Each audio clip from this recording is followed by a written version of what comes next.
मोदी जी का dual mission वो सामने आ गया।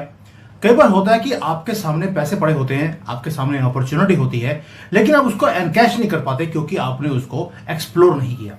मोदी जी की नजर से कोई चीज हट जाए, ऐसा हो नहीं सकता। Back of and rightfully so Modi साहब बोलते हैं मैं देश के लिए खड़ा हूं, मैं अपने लिए नहीं खड़ा, and that is very true. दूसरा, इंडिया की जो डिफायंस दिखी है इनको यहाँ पर, एंड आपने जिस तरह से रिएक्ट करा है विच इज वेरी क्लियर, जो ओपन में चीजें बोली गई हैं कि भाई हम नहीं झुकने वाले, जो करना है कर लो।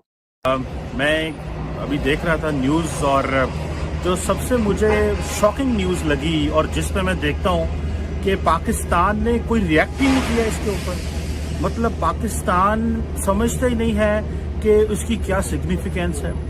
आप क्या समझते हैं कि इस वक्त जो अंदरूनी तौर पे केओस और टर्मोइल इस वक्त भारत के अंदर पाया जाता है, जहां पे एतमाद का फुकदान पाया जा रहा है, जहां पे मुख्तलिफ शोरशें जो हैं वो जन्म लेती हुई दिखाई दे रही हैं, तो भारत का मुस्तकबिल आपको कैसा दिखाई देता है? न्यूयॉर्क टाइम्स कह रहा है no deal and no consequences even for Russia. इसकी क्या वजह हो सकती है? क्यों इतने वीक साबित हुए ट्रंप, और क्या ये ब्लो है उनके स्टेचर को, ये मुलाकात? अब इस खबर के सामने आने के साथ ही यूरोपियन यूनियन घुटनों पर आ चुका है।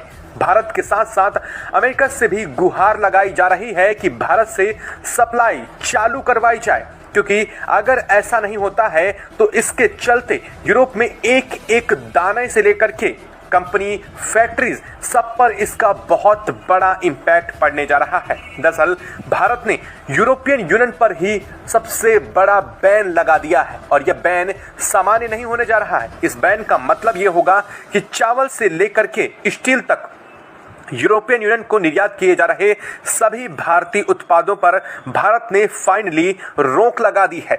मैं क्या लेता आज जो जेल में सड़ रहा है अपने लिए, तो उस वक्त लेता स्टांस, नहीं लिया। आज बड़ी बात है। इनमें से किसने लिया है सर? इनमें से किसने लिया है? क्या नवाज शरीफ ने कभी कोई सच बोला है? क्या जरदारी साहब ने कभी सच बोला है? क्या पीटीआई में से किसी ने कभी कुछ कहा है? अभी जो इन्होंने जैसे कहना चाहिए ना कि रेवड़ियों की तरह जो इन्होंने मेडल दिए, मैं आपकी बात नहीं कर रही, सॉरी, आप अपने आप को मत इन्वॉल्व कीजिएगा। मैं कोई फर्क नहीं पड़ता सर, आपकी है सर। अभी जो इन्होंने, मतलब ये जो एक ग्रुप गया था यूरोप जाके अपने कारनामे सुनाने के लिए, बिलावल भुट्टो जरदारी के साथ जितने पॉलिटिशियन गए थे, 7-8 थे, सबको दे दिए। तो जब आप इस तरीके से गवर्नमेंट चलाएंगे कि आप अपने फेवरेट लोगों को इस तरह से अवार्ड खामखी के बांट रहे हैं, आप खर्चे कर रहे हैं, हर थोड़े दिन के बाद जो है चीफ मिनिस्टर उठते हैं, कहीं चले जाती हैं, कभी प्राइम मिनिस्टर साहब उठकर कहीं चले जाते हैं, कभी इनका जो है वो जो है प्राइम मिनिस्टर हाउस, उसकी रेनोवेशन करोड़ों में हो रही है। मतलब एक गरीब कंट्री के जो सरकारी मुलाजिम है वो 4-4, 6-6 गाड़ियां लेकर घूम रहे हैं सर।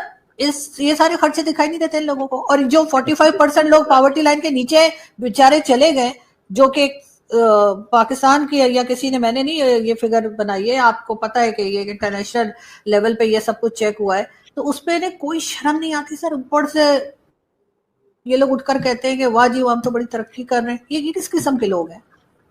ये मुझे नहीं पता मैडम किस किस्म के लोग हैं। आपको आप बताएं, आप कह रही है किस किस्म के, आप बताएं किस किस्म के हैं, वैसे मुझे भी बताएं। मैं मेरी भी सर इंटरव्यू आपका है सर, जब मेरा होगा ना तो फिर मैं बताऊंगी, और बड़े तगड़े तरीके से बताऊंगी। मैं तो कह रहा हूँ लेट देम वर्क। अगर लेट देम वर्क, ठीक है, काम करने दें इनको। अगर नहीं, लेकिन सर कब तक ये कर्जों पे चलेगा? मतलब पाकिस्तान की इकोनॉमी पे कोई काम सीरियसली क्यों नहीं करता? हर चीज में हम रिलीजन को क्यों ले आते हैं? मुझे तो इमरान खान से भी बड़ा इख्तिलाफ है कि एक अहमदिया जो रखे थे उन्होंने उनको हटा दिया अहमदिया होने की वजह से। अरे भाई, आपने नमाज पढ़नी सीखनी है उनसे, आप इकोनॉमी के लिए सबको लाएं। सही कह, मैं एग्री करता हूँ आपसे कि हमें हर कॉम्पिटेंट बंदे को स्पेस देनी चाहिए। I stand in solidarity with your view. मैं बिल्कुल आपके साथ खड़ा हूँ इस मामले में, आप बिल्कुल सही है। लेकिन मैडम कुछ एविडेंस तो देना यार। सिर्फ ये कह देना कि जी ये बंदा वो बंदा, ये उसने ये चोर खा गए, लुटेरे फलाने, गोल्फ कोर्स, गाड़ियां, भाई ये तो सारे ही करते हैं यार। ये तो सारे ही, ये तो हर दौर में कोई भी बात कर सकता है, but there is no evidence against the system. Pakistan में इतने मीडिया हाउसेज हैं, कुछ आजाद हैं, कुछ इंडिपेंडेंट हैं, कुछ आजाद हैं, कुछ वो कुछ कैदी हैं, मेन स्ट्रीम मीडिया हाउसेज जो भी है, इतने सहाफी हैं, कुछ देना खबरें यार। तो क्या करें, क्या खबरें देके क्या करें सर? लोगों के बैंक अकाउंट ये ब्लॉक कर देते हैं, लोगों के चैनल्स बंद कर देते हैं। अभी असद तूर अमेरिका जाना चाह रहे थे, उनको रोक दिया गया किस किस तरह से यहाँ पे सहाफत को दबाया जाता है। चापलूसी की कीमत पूरे यूरोपियन यूनियन की बर्बादी से चुकानी पड़ेगी। इस बात का अंदाजा यूरोपियन यूनियन को खुद भी नहीं था, लेकिन अब इस वक्त जो खबर सामने आ रही है उसके बाद से यूरोपियन यूनियन में भूचाल आ चुका है। और इस खबर ने न सिर्फ यूरोपियन यूनियन के सभी 27 देशों को बल्कि अमेरिका तक को हिला करके रख दिया है। हम लोग सबूत दें, हम लोग बात करें, जितनी बात हम कर रहे हैं सर, इतनी हिम्मत भी दुनिया में किसी के पास नहीं होगी कि जो पाकिस्तान के जर्नलिस्ट हिम्मत करते हैं। आप एक बहादुर सहाफी हैं, मैं आपकी इस चीज पे I respect you for that, लेकिन सवाल ये है कि असदूर को बाहर जाना देना चाहिए था। I agree with you on this. This is not the way you stop people और द स्टॉप मीडिया पर्सन। आप ये नहीं करते, मतलब मैं I will not subscribe this theory, ठीक है, जाने देना चाहिए था। बाकी वो जो बोलता है आप बोलने दें, अगर आपके पास कुछ जवाब है और उसको अकाउंटेबल कर सकते हैं किसी चीज में तो कर लें, मतलब एक चीज है। सो मुझे ऐसा लगता है मैडम कि ये द गवर्नमेंट जो है उसको काम अभी हमें करने देना चाहिए।